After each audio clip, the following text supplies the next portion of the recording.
समांतर श्रेणियाँ पढ़ रहे थे और समांतर श्रेणी के अंदर n पदों का योगफल ज्ञात करने का सूत्र तथा कुछ एग्जाम्पल्स जो कि 5.3 के थे वो पढ़ लिए, हल किया। आप लोगों ने देखा भी होगा, आपने रफ नोटबुक में कुछ प्रश्न भी हल किए होंगे। 5.3 की फ़ोटोकॉपी आपको दे दी थी और उसमें से प्रश्न देख करके आपने हल किए होंगे। फिर भी मैं आप लोगों को कुछ प्रश्न और बता देता हूँ। ये 5.3 के प्रश्न है। 5.3 में तीसरा प्रश्न जिसमें अपन को ये कुछ डाटा दे रखे हैं, ए का मान, डी का मान, ए एन का मान, एन तथा एस एन ज्ञात करें। तो सबसे पहले अपन यहाँ देखें, ए एन दिया हुआ है एनवा पद, तो एनवें पद का सूत्र लगा करके एन ज्ञात करें। ए एन बराबर हम जानते हैं a plus n minus 1 into d. इसमें मान रख दो। ए एन का मान 50, ए का मान 5 प्लस एन का मान मालूम नहीं, डी का मान 3। 50 बराबर 5, कोष्टक खोलने पर ये 3 से गुणा होगा, 3n माइनस 3। पुनः पक्षांतरण करो, 50 माइनस 5 माइनस 3 बराबर 3n। कुल मिलाकर के अपने पास ये बचे 42 बराबर 3n। तो n बराबर 42/3, n का मान हमें प्राप्त हुआ 14, यानी n बराबर 14 प्राप्त हो गया। एक उत्तर अपना आ गया।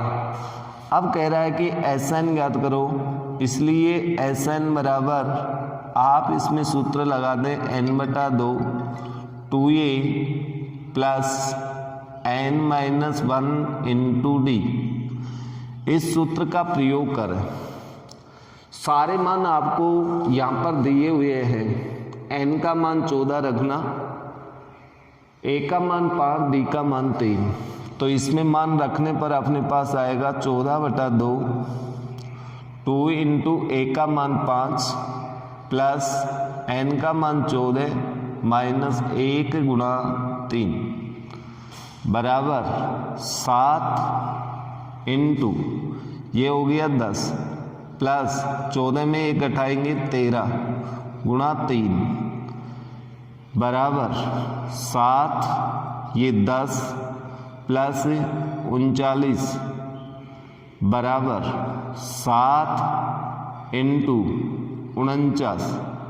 अब 49 को 7 से गुणा करें, 7 नाम 63 का 3, 7 चौक 28 और 6 34। तो अपना योगफल Sn का मान आएगा 343।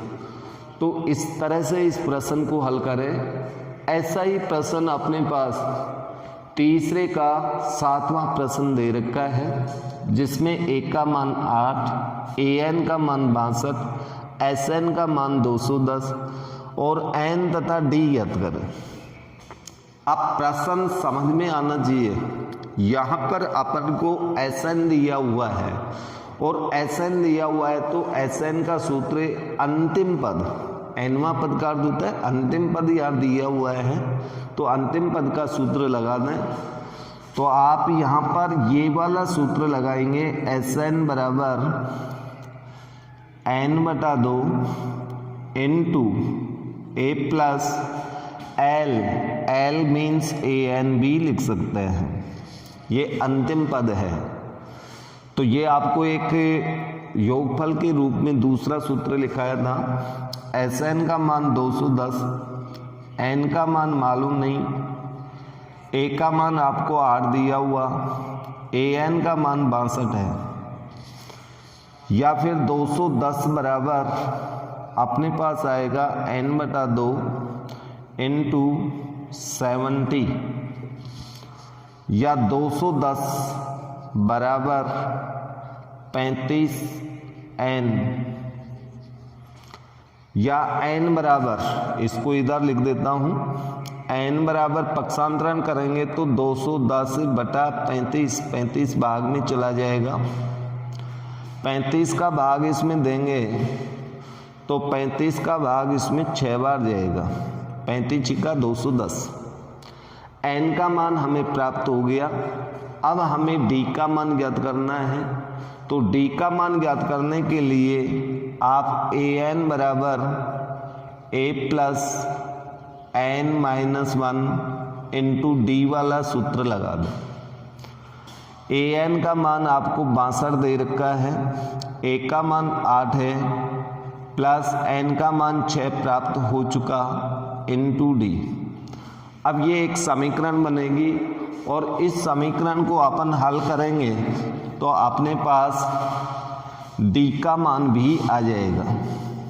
तो देखिए d का मान किस तरह से आता है,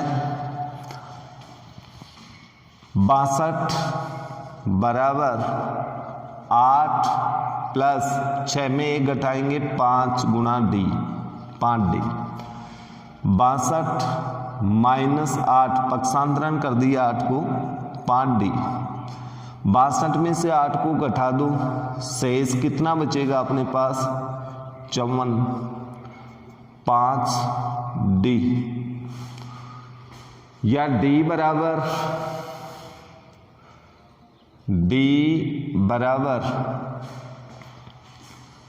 54/8।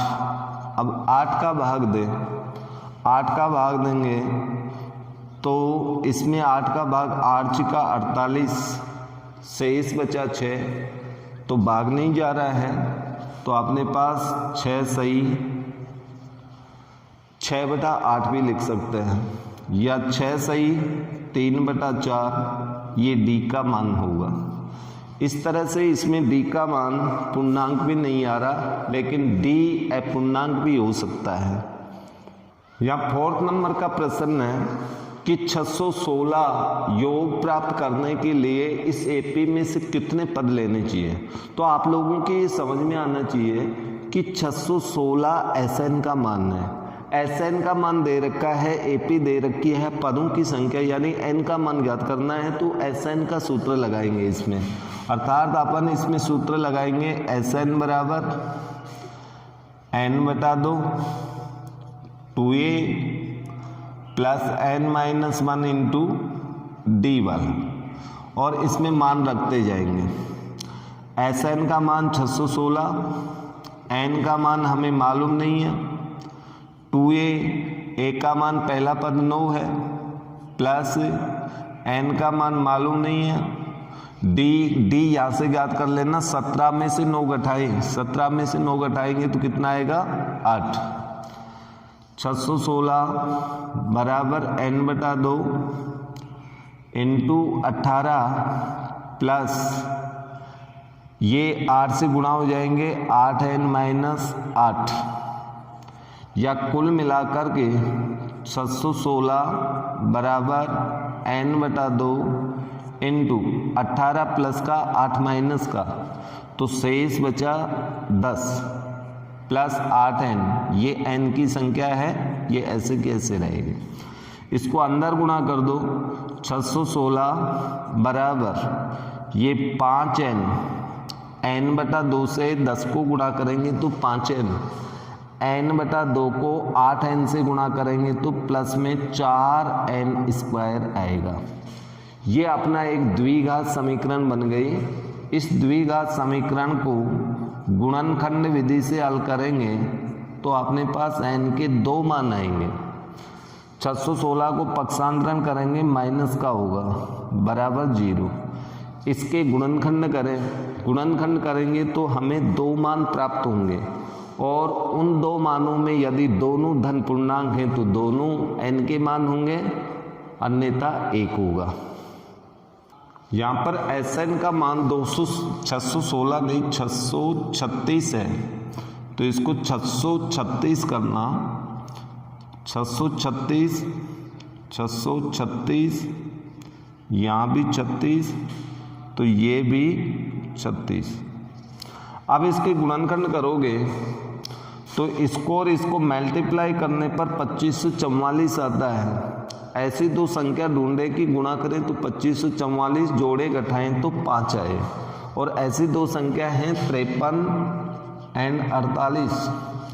तो इसके गुणनखंड करते समय आपके ये गुणनखंड हो जाएंगे 53n प्लस के और माइनस के 48n माइनस 636 बराबर 0। ये द्विघात समीकरण के गुणनखंड विधि से हल कर रहे हैं। और जब इस गुणनखंड विधि से हल करोगे तो दो दो पदों में कॉमन लेना है। यहाँ से अपन कॉमन लेंगे तो सिर्फ n कॉमन आएगा, तो एक गुणनखंड 4n प्लस 53। यहाँ से कॉमन लेंगे तो अपने पास माइनस 48 कॉमन आ जाएगा। 48 12 ही आएगा, 48 नहीं 12 कॉमन। 12 का भाग 48 में 4n, अगला चिन्ह बदलेगा प्लस, और 12 का भाग इसमें देंगे 53 बार चला जाएगा बराबर 0। तो अपने पास दो गुणनखंड हो गए, एक गुणनखंड 4n प्लस 53 और दूसरा गुणनखंड हो गया n माइनस 12 बराबर 0। जब इसको हल करते हैं तो 4n प्लस 53 बराबर 0 या n माइनस 12 बराबर 0। इसे हल करेंगे तो 4n बराबर माइनस 53, इसको हल करते हैं तो n बराबर 12। n बराबर अपने पास माइनस 53/4 और ये n बराबर 12। ये ऋणात्मक और अपूर्णांक है, इसलिए इसे छोड़ देंगे। ये छोड़ने पर n बराबर एक धन पूर्णांक मान 12 होगा, अर्थात इसमें पदों की संख्या 12 लेनी पड़ेगी। यदि इस एपी के 12 पद लें और उन 12 पदों को जोड़ें तो योगफल 636 ही प्राप्त होगा। ओके, इस तरह से n का मान ज्ञात करें। 10वें प्रश्न में अपने पास दो प्रश्न हैं, पहला और दूसरा, और दोनों में ही एपी सूची के nवें पदों के मान दे रखे हैं। और इन nवें पदों से प्रत्येक में, पहले में भी और दूसरे में भी 15 पदों का योगफल ज्ञात करें। प्रथम पद 15 पदों का योगफल ज्ञात करेंगे, लेकिन पहले एपी बनानी पड़ेगी यहाँ। तो n बराबर 1 2 3 रखने पर जब इसमें ये मान रखेंगे तो हमारे पास उस एपी का पहला, दूसरा, तीसरा, चौथा इस तरह से पद आएंगे। तो अपन यहाँ पद निकालते हैं। पहला पद 1 रखो, इसमें 9 माइनस 5 गुणा 1, तो हमें प्राप्त होगा 4। जब n का मान 2 रखेंगे इसी के अंदर तो 9 माइनस n के स्थान पे 2, तो हमें प्राप्त होगा -1। इसी तरह से 3 रखेंगे तो 9 माइनस 5 गुणा 3, तो हमें प्राप्त होगा -6। इसी तरह से हम इसका लास्ट पद 15 पदों का योग करना है तो 15वां पद निकाल लेते हैं।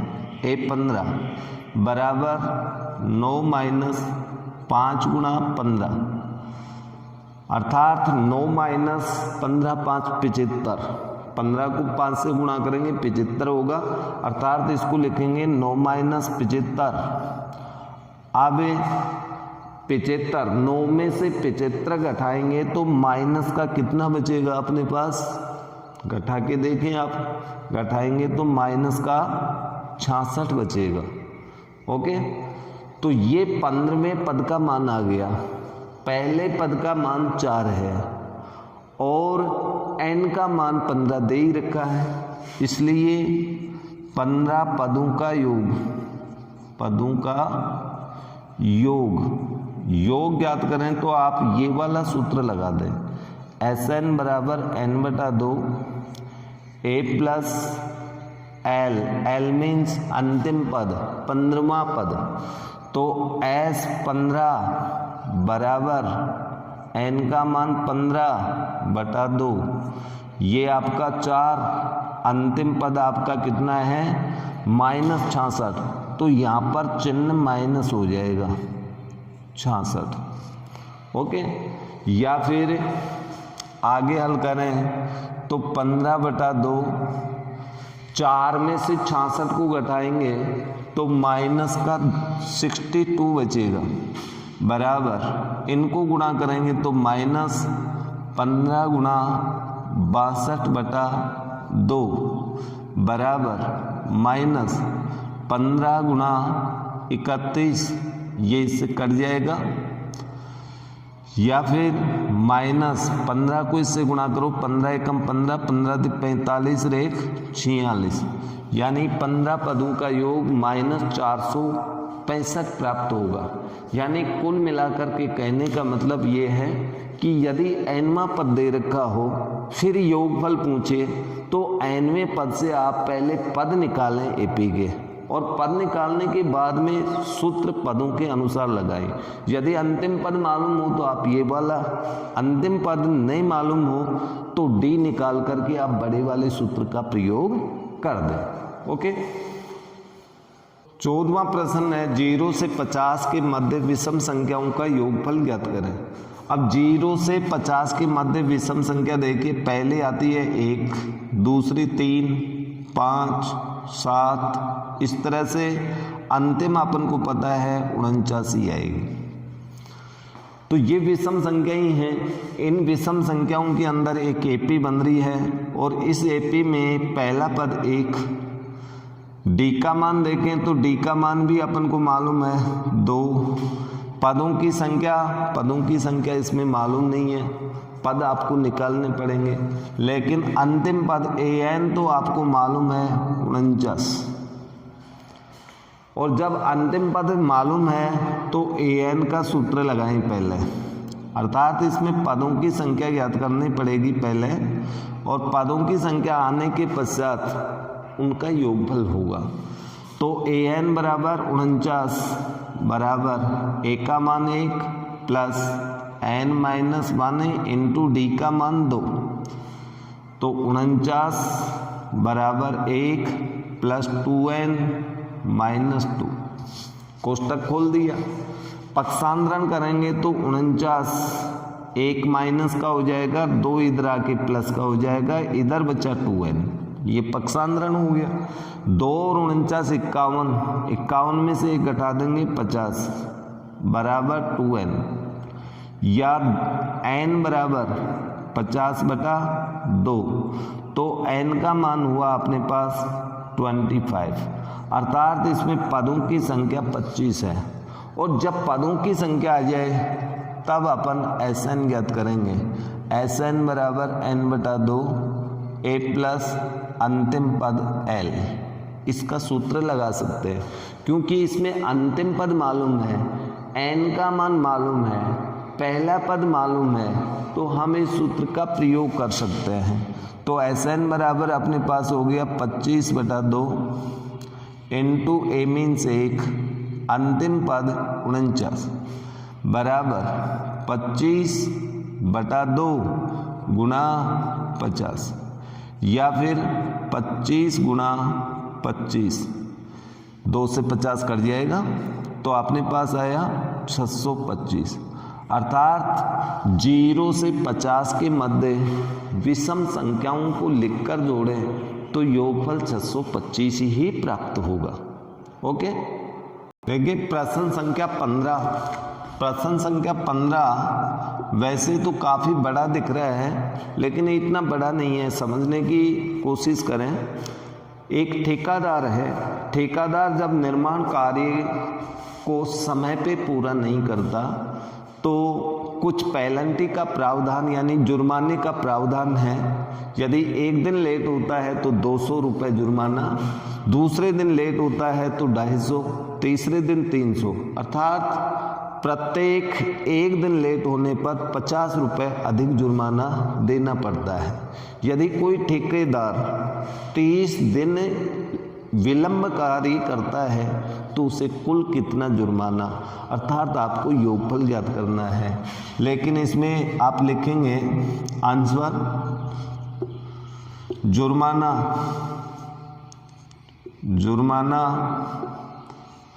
में एपी बन रही है आपकी पहले दिन के 200, दूसरे दिन के 250, तीसरे दिन के 300, इस तरह से जुर्माना लग रहा है।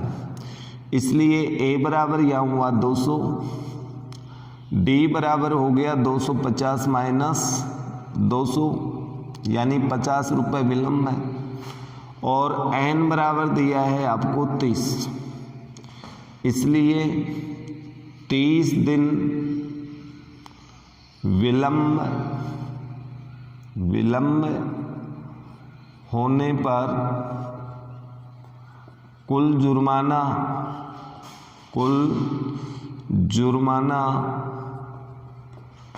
SN बराबर n/2 into 2a plus n-1 into D, अर्थात योगफल वाला सूत्र लगाना है।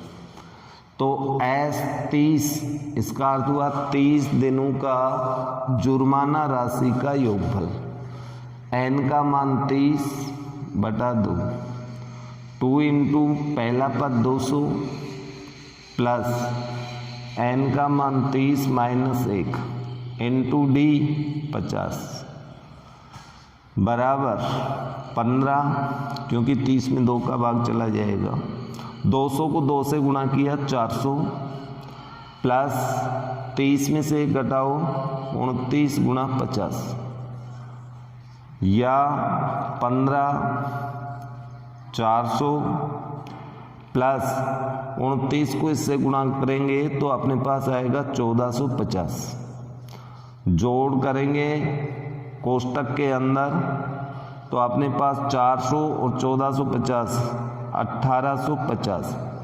15 से गुणा कीजिए 0, 15 5 75 हासिल 7, 15 8 120 और 7 127 हासिल 12, 15 और 12 27, 27,750 रुपये। ये आपका इसमें उत्तर होगा। यानी कुल मिलाकर के प्रश्न काफ़ी बड़ा है, लेकिन प्रश्न को समझना जरूरी है। यदि प्रश्न समझ में आ गया तो सिर्फ आपको यही चीज़ें लिखनी है। भाई समांतर श्रेणी वाले प्रश्नों में आपके पास सिंबल ए है, डी है, एन है, एन है, एसएन है और एल है। इन संकेतों का मान पहचान लिया तो आप इन्हीं के अनुसार सूत्र या तो nवें पद का लगेगा या n पदों के योगफल का लगेगा। ओके, अब इसके आगे अपन देखें तो 17वां प्रश्न है कि स्कूल के अंदर प्रत्येक कक्षा में 3-3 अनुभाग हैं और प्रत्येक अनुभाग को अपनी कक्षा के बराबर पेड़ लगाने हैं। कक्षा 1 में एक अनुभाग एक पेड़ लगाएगा, 2 अनुभाग 2 लगाएंगे, 3 अनुभाग हैं तो 3 पेड़। कक्षा 1 में कुल 3 पेड़ लगाएंगे। कक्षा 2 के विद्यार्थियों के 3 अनुभाग हैं, 2-2 पेड़ लगाएंगे तो 6 पेड़ हो गए। कक्षा 3 के 9 पेड़ हो गए। इसी तरह से कक्षा 12 के 3 अनुभाग हैं तो एक अनुभाग 12 पेड़ लगाएगा तो 3 अनुभाग 36 पेड़ लगाएंगे।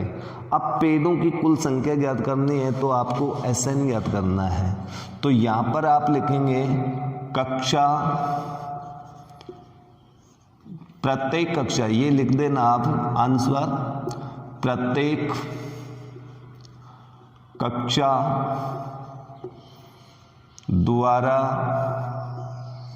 लगाए गए पेड़ निम्न प्रकार होंगे।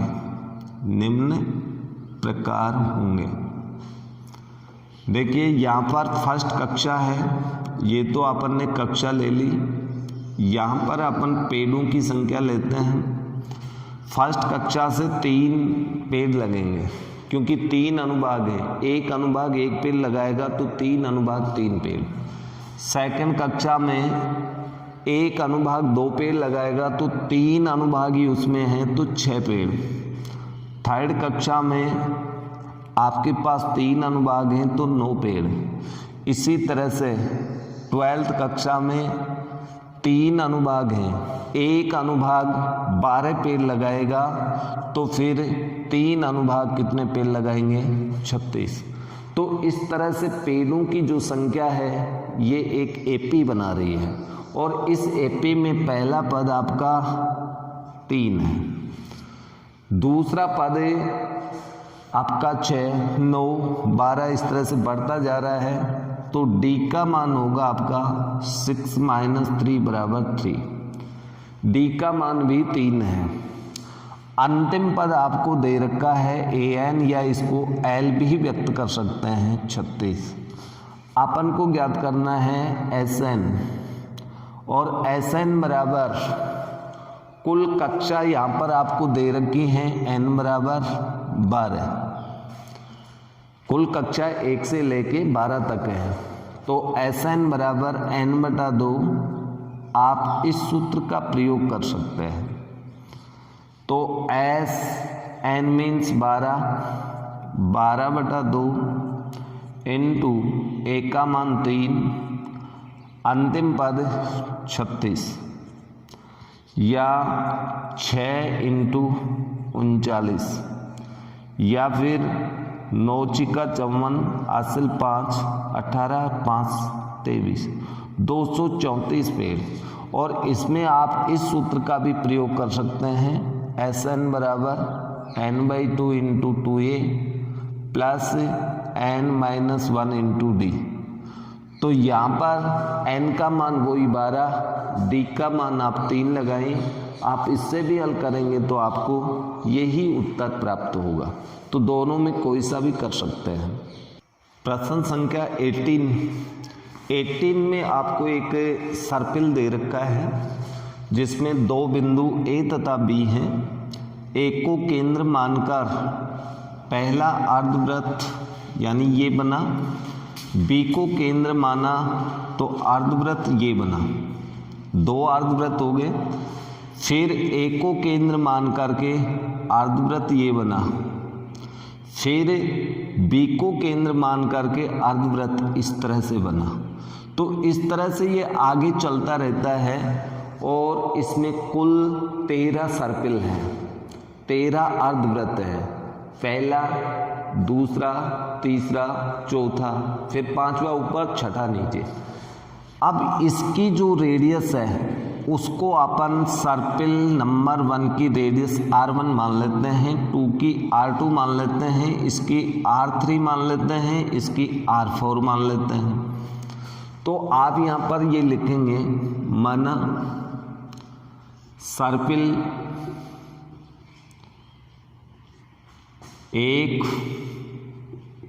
2, 3, 4 की त्रिज्याएं क्रमशः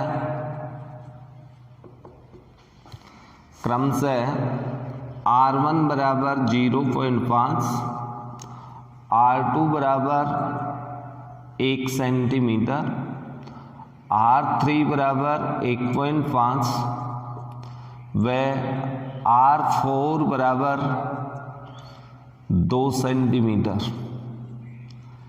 इस तरह से हमने त्रिज्याओं को मान लिया। तो अपने पास 13 सर्किल होंगे, 13 अर्धवृत्तों की वक्र परिधि को जोड़ना पड़ेगा। तो यहाँ पर मैं ये लिख देता हूँ, इसलिए इन 13 सर्किलों के अर्धवृत्तों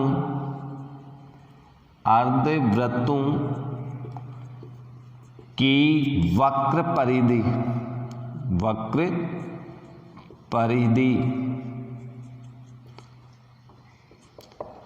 क्रमशः अपने पास आएगा पाई r1, पाई r2, पाई r3, पाई r4, डॉट डॉट 13 पद तक, या फिर r का मान रख दें अपन, तो ये हो गया 0.5 पाई, ये 1 पाई, ये 1.5 पाई, ये आपका 2.00 पाई, डॉट डॉट 13 पद तक। 13 अर्धवृत्तों की परिधियां हो गई, वक्र परिधियां हो गई, जो कि एक एपी को दर्शा रहे हैं। इसलिए इस एपी में एक का मान 0.5 पाई और डी का मान ज्ञात करें अपन, तो डी का मान होगा पाई माइनस 0.5 पाई, यानी कुल मिला के 0.5 पाई होगा। और n बराबर आपको पदों की संख्या 13 दे रखी है, इसलिए सर्पिल में कुल लंबाई कितनी होगी? कुल लंबाई ज्ञात करने के लिए योगफल कुल लंबाई ज्ञात करें, तो अपने पास Sn बराबर सूत्र लगाना पड़ेगा n/2 2a plus n-1 into D वाला। ये सारे मान अपने पास उपलब्ध हैं, एक का मान ये रहा, डी का मान ये रहा, एन का मान ये रहा, तो ये मान इसमें रख दो। S 13 अर्धवृत्तों की परिधियों का योग, अब देखिए कितना आता है।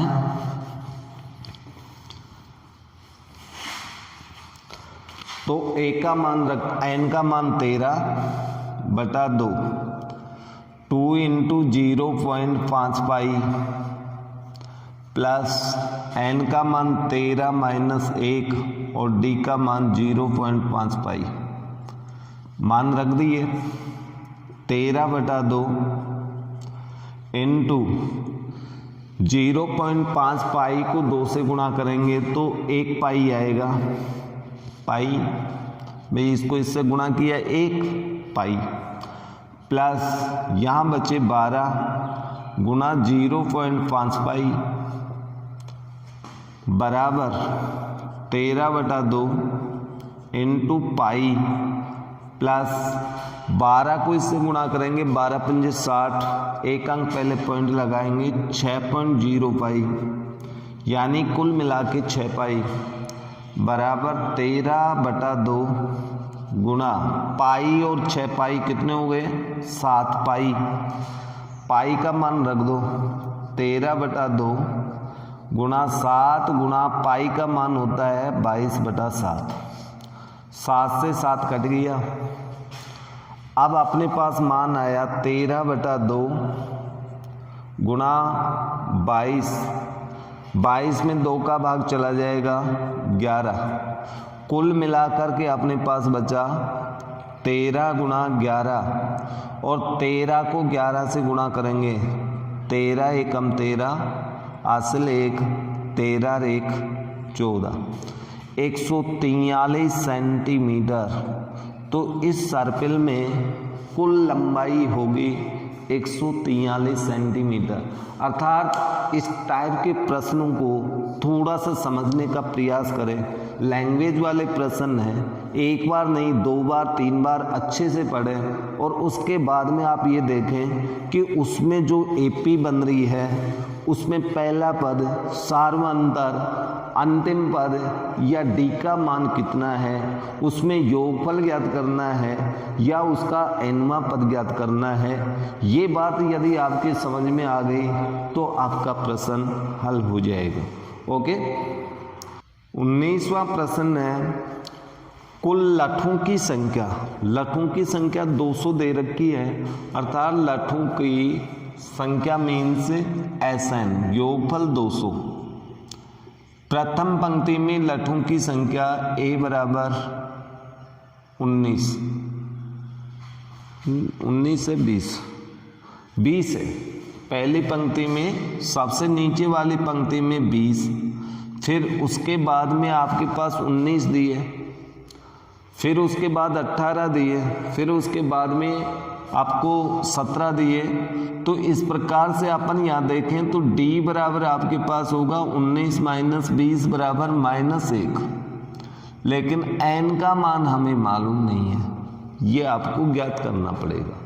तो सबसे पहले इसमें Sn बराबर सूत्र लगा दो, n/2 2a plus n-1 into D. तो Sn का मान 200 बराबर n/2 2 into 20 plus n-1 into -1, ये कोष्टक में लिखना पड़ेगा।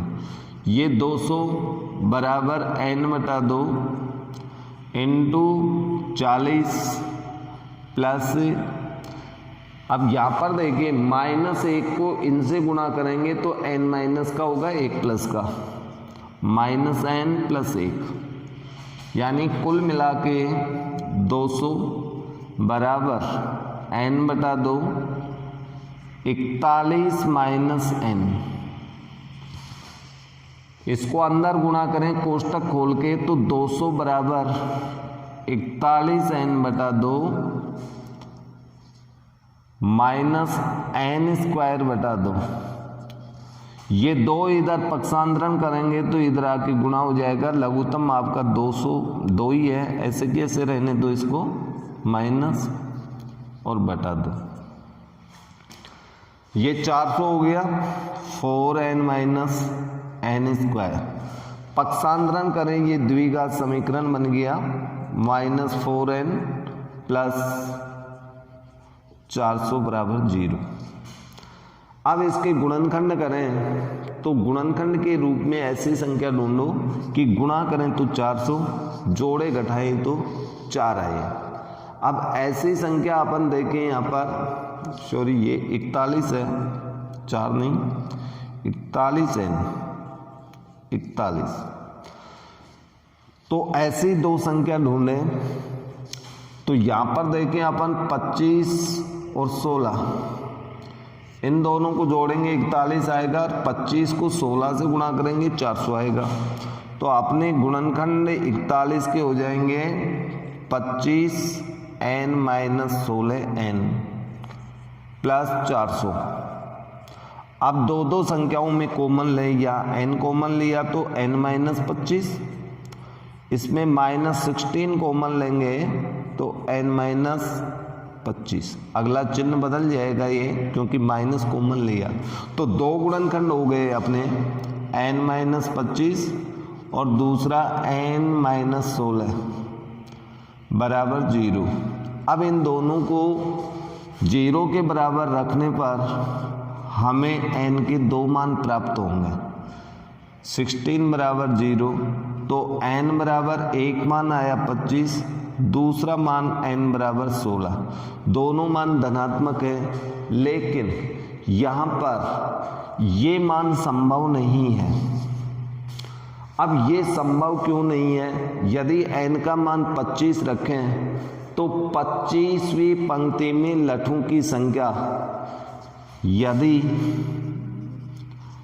n बराबर 25 हो तो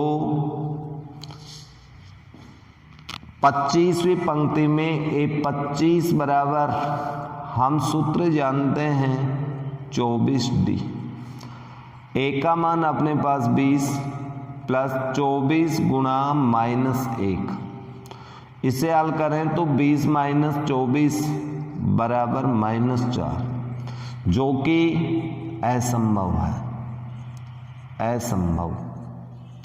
अर्थात -4 लट नहीं हो सकते अंतिम पंक्ति में, इसलिए इस मान को छोड़ देंगे। इसलिए n बराबर 25 छोड़ने पर, n बराबर 25 को छोड़ दें तो n बराबर अपने पास इसमें बचा 16, इसलिए n बराबर 16, अर्थात 16 पंक्तियां होंगे। 200 लठों में कुल कितनी पंक्ति होंगी? 16। और 16वीं पंक्ति में लठों की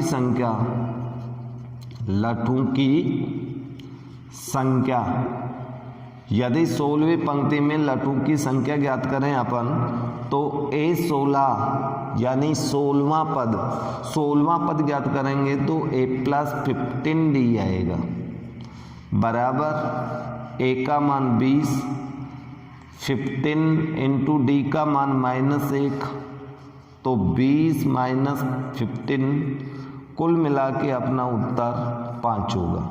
तो अंतिम पंक्ति के अंदर जो सबसे ऊपर वाली है उस पंक्ति में लठों की संख्या 5 होगी और कुल पंक्तियां 16 होंगी, यानी अंतिम पंक्ति सबसे ऊपर वाली पंक्ति का नंबर 16वां होगा, 25वां नहीं हो सकता। ओके,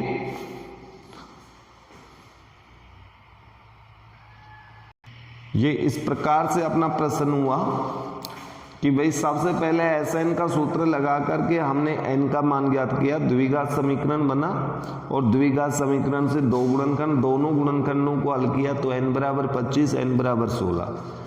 n बराबर 25 इसलिए नहीं हो सकता क्योंकि 25वीं पंक्ति में लठों की संख्या ऋणात्मक आ रही है और लठों की संख्या ऋणात्मक तो हो ही नहीं सकती, इसलिए इस मान को आप छोड़ देंगे। n बराबर आपका 16 होगा, n बराबर 16 लेंगे तो लठों की संख्या आपकी इस पंक्ति के अंदर ये इस तरह से है।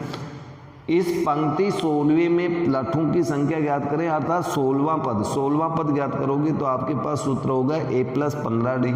इसमें मान रखा तो 5 लठ प्राप्त होंगे, सबसे ऊपर वाली पंक्ति में 5 लठ होंगे। ओके, इस प्रश्नमाला का 20वां तथा अंतिम प्रश्न, एक आलू दौड़ की गई जिसमें एक बाल्टी रखी है और इस बाल्टी से 5 मीटर की दूरी पर पहला आलू रखा है, 5 मीटर। कोई भी प्रतियोगी बाल्टी से चलना प्रारंभ होगा, पहले आलू को उठाकर बाल्टी में वापस रखेगा, अर्थात एक आलू उठाने के लिए तय दूरी 5 और 5 10।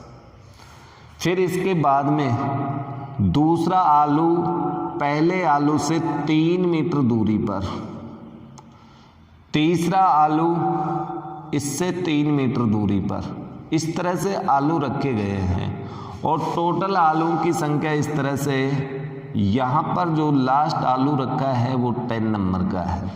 इन सभी आलू को उठाकर बाल्टी में रखने के लिए कुल तय दूरी ज्ञात कीजिए, अर्थात अपन को योगफल तो ज्ञात करना है, लेकिन पहले अपन ये देखते हैं कि इसमें किस तरह से तय दूरी की एपी बनती है।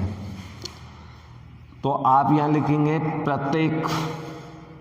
प्रत्येक आलू बाल्टी में रखने के लिए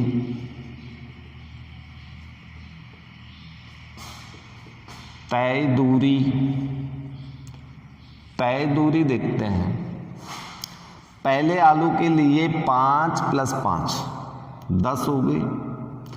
दूसरे आलू के लिए देखिए, यहां से दौड़ी यहां पहुंची तो 8 तो ये हो गई, 8 वापस 16। तीसरे आलू के लिए यहां तक आई, 5 और 3 8 और 3 11 चली और 11 वापस आई तो 22 मीटर हुई कि नहीं।